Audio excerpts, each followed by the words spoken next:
What's up YouTube, PokePrimer here, ready to deliver you a quick IPBL update. I'm going to run through this really fast because I do have to go to work shortly. I'm taking an overnight shift this evening, so I just need to get this done and get this out there for you guys. Our Week 3 battle versus Juwan and the Alabama Arcanines did happen, but there was a double DC near the end of the match, where we were able to determine that I was going to win 3-0. So we are 3-0 now with a +7 differential, I believe. Off the top of my head, it is +7, yes. Which is fantastic stuff.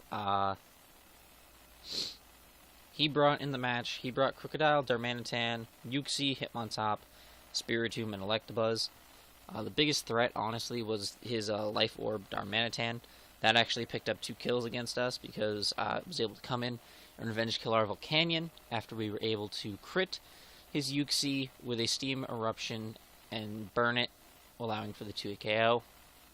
And then it just came in Earthquaked. And then I ended up having to sack off my Fortress shortly thereafter, which sucked, but you know, what can you do? But yeah, overall, it came out to be a 3-0 victory.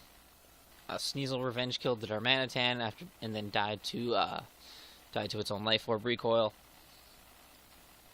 And then I was able to set up with my Slurpuff, and you'll see that very shortly. But I'm gonna run through the team really quick. We decided to bring first. We have Life Orb, Sneasel, Icicle Crash, Knockoff, Ice Shard, and Swords Dance. Enough speed to outspeed the Sneasel, or not the Sneasel, the Scyther and the Electabuzz. Knockoff, get rid of Eviolites and other items. Ice Shard for priority. Icicle Crash to hit hard as hell. And Swords Dance potentially, if I can scare something out and get a setup going, I can really pressure his team and pretty much tear through it with ease. Next up we have Chestoberry, Carnival Food with Unburden. Basically Crow Puff, if you want to call it that. 220 HP, max physical defense with a bold nature, and enough speed so that after an Unburden boost, we outspeed everything naturally on the team. We will outspeed the Tornadus T. And by the way, his team consisted of Torn-T, Chansey, Garchomp, Crocodile, Darmanitan, Mega Swampert, Uxie, Hitmontop, Spiritomb, Scyther, Tangela, and Electabuzz, just so you guys can see that throughout the prep. That we use that as our basis. Basically, the goal with this thing was to set up with Calm Minds, rest off any damage and statuses that were thrown at us, and just Dazzling Gleam away at the rest of the team.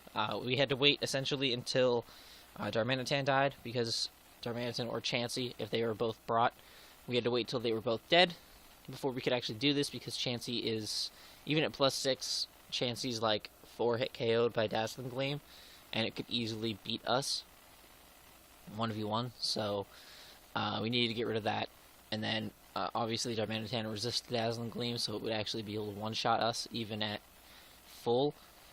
So we had to get rid of that. So this thing was actually our late game cleanup sweeper. At the DC, we had just been able to KO Juwan's Hitmontop with it, which was the only thing left on its team that could really pressure it, because, you know, being physically defensive, Crocodile couldn't do anything really to us. Earthquake was doing maybe 30%, and if we could rest off the damage and get the Sleep Talks right, we could keep resting off the damage and eventually get Dazzling Gleam and wipe it out.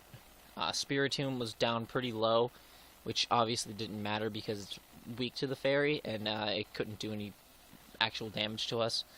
And Electabuzz, we were at +6 special defense, and Electabuzz could not touch us. Even if it had like HP Steel or something along those weird lines, which I don't think he did, it wasn't doing any more than like 10% to us at that point. So Carnival Food was set up and was going to win at the DC, so Carnival Food picked up 4 kills in this matchup, which is really awesome. Play with me, the Mega Diancie, or Mega Banette, I don't know why I said Mega Diancie. Obviously Prankster ability, Will-O-Wisp, Taunt, Thunder Wave, and Knockoff. Dual status, again, just to be very useful. Thunder Wave is there for the Darmanitan, because I like slow Darmanitans. It could also be useful for the Tornadus T as well, and the Scyther, which could slow them down. Will-O-Wisp is just basically just to get chip damage on everything. If I can get a burn on stuff. Physical attackers, crippled, and obviously I want physical attackers being crippled.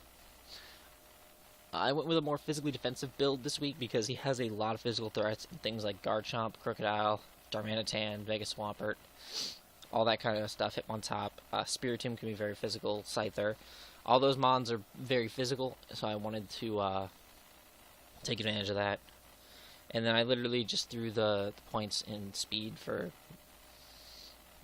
no real reason, just because they're there.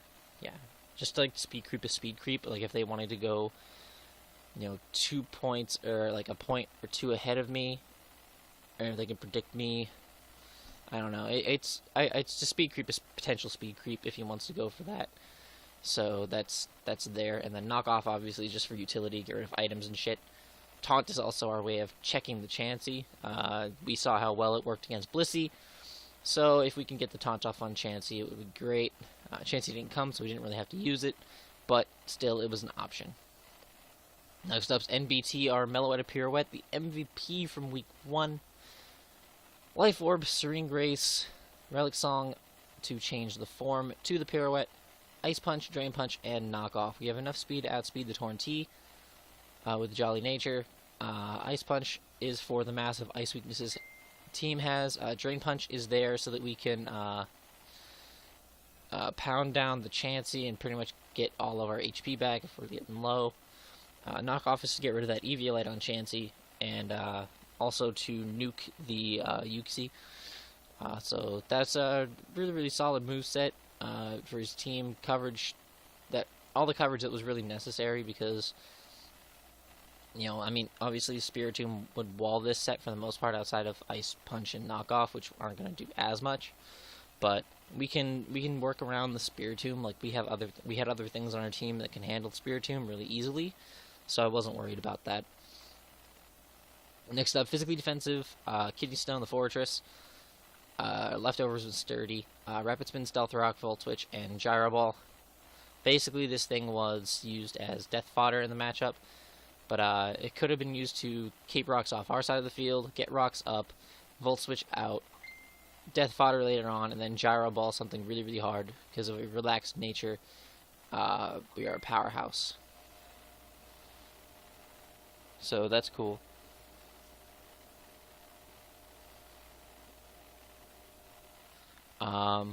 Yeah. So that is our Fortress set for this week. Lastly, we have Assault Vested, Old Faithful Volcanion, Steam Eruption, Fire Blast, Hidden Power Grass, and Focus Blast. Focus Blast was just to touch the Chansey. It really was not there for a reason, because I really just needed a fourth move, to be totally honest, and that's just the only other move that makes sense to me. Steam Eruption, Fire Blast are pretty much staples on every Volcanion move set, and they're pretty much going to be there almost every single week. Just because the dual stab is really, really hard hitting. They're both base 110 power. 30% chance to burn with Steam Eruption, which is huge. So we can use this to nuke the nuke the Crook, and then nuke the Crook, nuke the Darmanitan, and pretty much nuke everything else. Potentially burn it. Fire Blast is there as a backup plan to nuke things. It'll absolutely annihilate the Tangela. It will absolutely annihilate the Scyther. Nothing wants to really switch in. Nothing really switches in to Volcanion. He has no switch-ins to it. Outside of like really bulky Eviolite users, which is fine. I mean, Tangela can't do it. Tangela and Scyther can't do it. The only one who really can is Electabuzz, which is fine. I'm not really worried about it because we are Assault Vested, so we can eat up a Volt Switch. I mean, we saw that turn 1 where it did a little under 50%. Lastly, we have the HP Grass because of the Mega Swampert. He does have Mega Swampert, so we wanted to kill that thing as fast as possible. And if that thing wanted to switch in on us, we could click quickly HP Grass, boom, it's gone. So that was the team for this week. We did come out with a 3-0 victory against the Alabama Arcanines. Next week, we are taking on the Massachusetts Charizards, another divisional matchup. So it's going to be a tough one. But I think we can do well in the matchup. I can't wait for that match to happen.